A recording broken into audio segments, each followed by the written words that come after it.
के इस हिस्से में हम बात करेंगे जो पाकिस्तान में टेक का जो सिचुएशन है और ग्लोबली पाकिस्तानियों की क्या रिप्रेजेंटेशन है दुनिया भर में, जो इस वक्त डिजिटल प्लेटफॉर्म्स हैं, जो इंफॉर्मेशन टेक्नोलॉजी है, उसके मुख्तलिफ जो पैराडाइम्स हैं उसमें।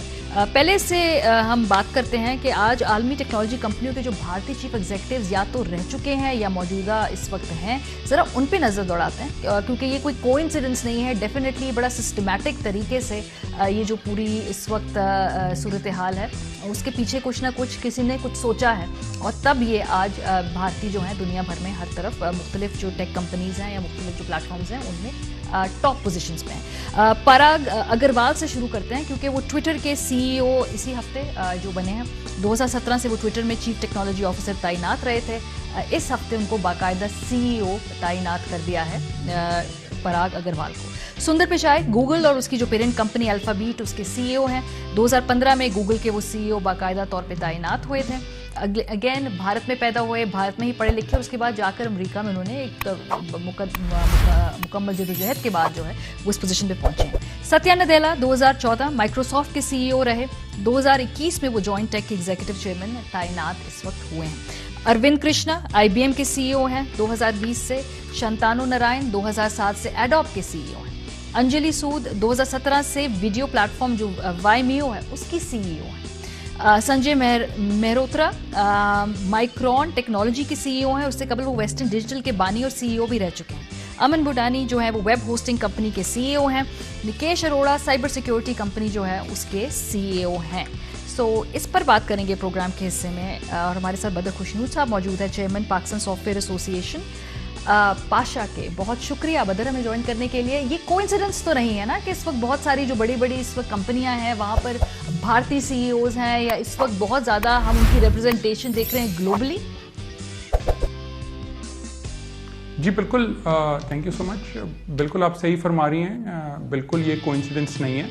ये चीज़ बहुत सालों से, बल्कि मेरे हिसाब से, हमारे हिसाब से तकरीबन पिछले 25-30 साल से प्लान्ड और ऑर्गेनाइज चल रही है। देखिए, सबसे पहले हमें ये देखने की ज़रूरत है कि इंडिया का जो एजुकेशन सिस्टम है वो बहुत स्ट्रॉन्ग है और ख़ास तौर पे जो हायर एजुकेशन सिस्टम है वो बहुत स्ट्रॉन्ग है।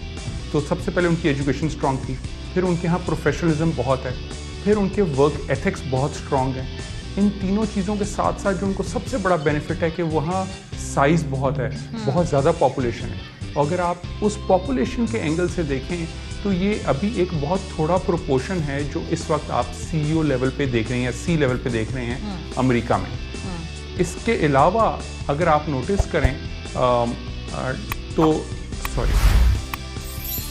जी, इसके अलावा अगर आप नोटिस करें तो आप देखेंगे कि उनके यहाँ एक और बहुत बड़ा उनको फ़ायदा था कि जो Y2K बग आया था अर्ली 2000s में, तो उस बग में उस वक्त उनकी लोकल आईटी इंडस्ट्री बहुत ट्रेंड थी और वहाँ से जैसे ही वो बग आया तो अमेरिका में जब वर्कर्स की नीड आई तो वो लोगों ने अपने बहुत ज़्यादा फॉरेन वर्कर्स वहाँ प्लेस किए अमेरिका की कंपनियों में और बाद में वो बैक ऑफिस ऑपरेशंस में, बिजनेस प्रोसेस आउटसोर्सिंग में इन्वॉल्व होने शुरू हो गए।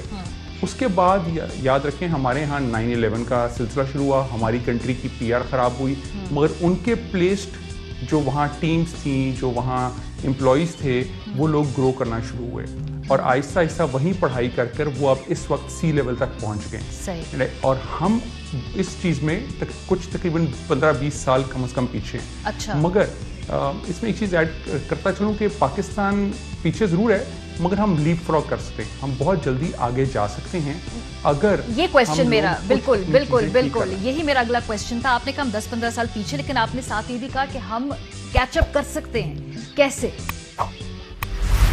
जी बिल्कुल, हमें सबसे इम्पॉर्टेंट जो है हमें इस वक्त अपनी एजुकेशन की क्वालिटी, ख़ास तौर पे हायर एजुकेशन की क्वालिटी के स्टैंडर्ड को बहुत इम्प्रूव करने की ज़रूरत है। हमारा ना सिर्फ करिकुलम आउटडेटेड है बल्कि हमारी फैकल्टी की रीट्रेनिंग और उनको दोबारा रिफ्रेश करने की बहुत ज़रूरत है बिकॉज टेक्नोलॉजी बहुत रैपिडली चेंज कर गई है। तो जो टेक्नोलॉजी में आपको लोगों को बहुत ज़्यादा अपग्रेडेशन करने की ज़रूरत है। तो फैकल्टी, हमारे स्टूडेंट्स और हमारे करिकुलम को ठीक करने की जरूरत है, और उसमें थ्योरी के साथ साथ अप्लाइड साइड को लाने की जरूरत है। और इस वक्त हुकूमत पाकिस्तान इस तरफ काम कर रही है, वो बूट कैंप्स के नए प्रोग्राम आ रहे हैं और वो वफाकी और सूबाई सतह दोनों पर इस वक्त उनके बजट्स अप्रूव हो गए, और अब वो इन चीज़ों की तरफ काम करें कि फ़ौरन से पहले बूट कैंप्स लाए जाएँ, ताकि हम फास्ट ट्रैक करके अपनी नेक्स्ट जनरेशन को जल्द अज जल्द वर्कफोर्स को ला सकें इसके अंदर। ये सवाल बहुत सारे लोग पूछते हैं, और मैं भी आप you are the best person to address it, कि जब ये टॉप पोजीशंस के ऊपर फॉर एग्जांपल अगर इस वक्त भारतीय बहुत ज़्यादा नज़र आते हैं, क्या ये असरअंदाज होते हैं किसी तरीके से पॉलिसी के ऊपर, क्या या नहीं होते? ये वो एक प्रोफेशनल लेवल ही एक और है, इसलिए कोई फ़र्क नहीं पड़ता उससे। देखिए जी, जहाँ भी ह्यूमन एलिमेंट आएगा वहाँ ह्यूमन सेंटिमेंट आएगा और वहाँ ह्यूमन इन्फ्लुएंस आएगा, चाहे वो बहुत एक्सप्लिसिट हो या इम्प्लिसिट हो, ऑफ कोर्स अफेक्ट करता है और बिल्कुल ज़रूर आता है, बहुत फ़र्क पड़ता है, प्रायोरिटाइज होता है। जब आप सोचें कोई ऐसा प्रोजेक्ट भी हो रहा हो इन ऑर्गेनाइजेशंस में जिसमें उनके पास ऑप्शन हो कि कहीं भी किया जा सकता है, तो पहली प्रायोरिटी आती है, अच्छा जी क्यों नहीं हम अपनी बहुत बड़ी पॉपुलेशन पे ट्राई कर लें पहले। तो वहाँ वो ट्रायल्स एंड टेस्ट करते हैं, जब अपने टेस्ट एंड ट्रायल्स वहाँ किए तो फिर वो कहते हैं यहीं स्केल कर लो पहले एक, एंड हेंस आप देखेंगे उनकी मिडिल क्लास कैसे इंप्रूव कर गई है। इसी तरह, और वो फिर जब आपने देखा बीपीओ होता है, लोग बहुत सारा ट्रैवल करते हैं उनकी कंट्रीज़ में, सीईओज बाकी, फिर वो उनको अपने ट्रेडिशंस में इन्वॉल्व करते हैं।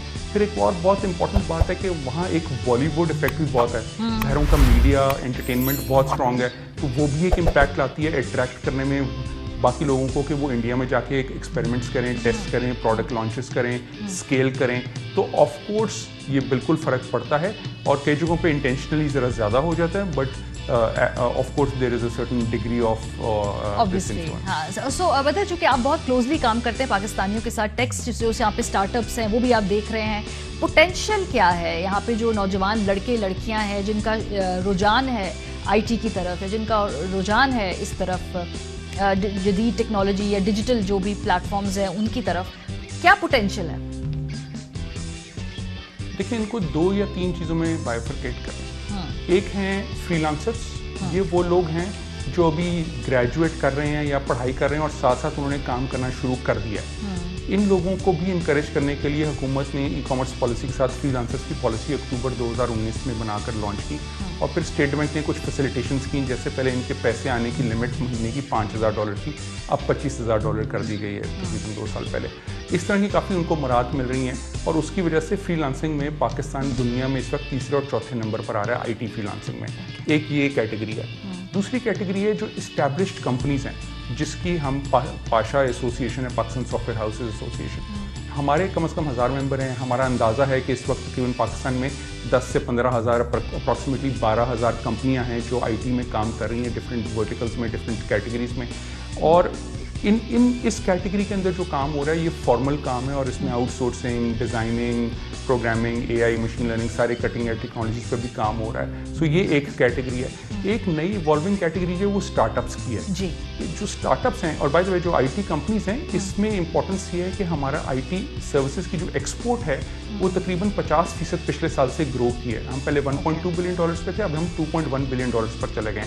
तो वो भी साइड ग्रो कर रही है और पाकिस्तान की इकोनॉमी को फायदा दे रही है, in addition to the local digital transformation. जो स्टार्टअप्स हैं, पिछले कुछ महीनों में तकरीबन $300 से $350 मिलियन की इन्वेस्टमेंट उनके अंदर आई है पाकिस्तान के अंदर, और ये कोई बहुत बड़ी क्वांटिटी या अमाउंट ऑफ स्टार्टअप्स नहीं है, मगर इसमें इसलिए आई है बिकॉज स्टेट बैंक ने कुछ अपनी रेगुलेशंस इंप्रूव किए हैं, SCCP ने अपनी कुछ रेगुलेशंस इंप्रूव किए हैं, और ये अब बिलियंस ऑफ डॉलर्स में जाएंगी इन्वेस्टमेंट्स।